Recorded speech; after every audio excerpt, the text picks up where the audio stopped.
Hey everyone, welcome back to the channel. Have you ever accidentally deleted an important TikTok message and felt that instant regret? You're not alone. It's a common mishap, especially with how fast-paced the app can be. In this video, we'll walk through simple, effective ways to recover those deleted messages in 2025. Whether it's a fun chat or something crucial, I've got you covered. Let's jump right in. First things first, start by opening your TikTok app and heading to your inbox.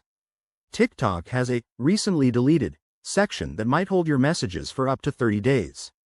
To find it, tap on your profile, go to Settings, and look under Account or Privacy. If your message is there, you can easily restore it with just a few taps.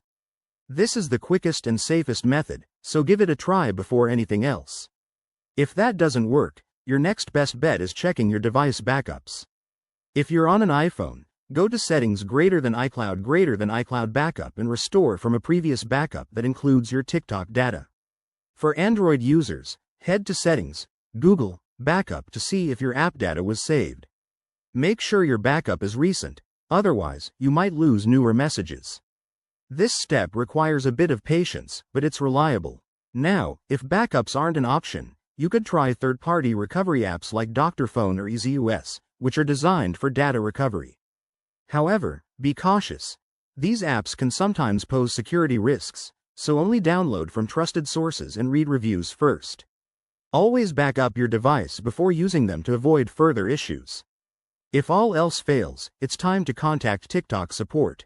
Go to the app's help center, submit a request explaining what happened, and provide any details you can. They might not always recover everything, but it's worth a shot.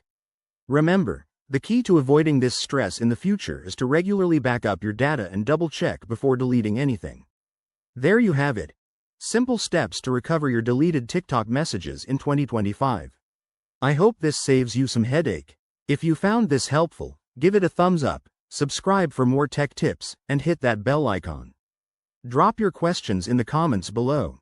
Thanks for watching, and see you in the next one.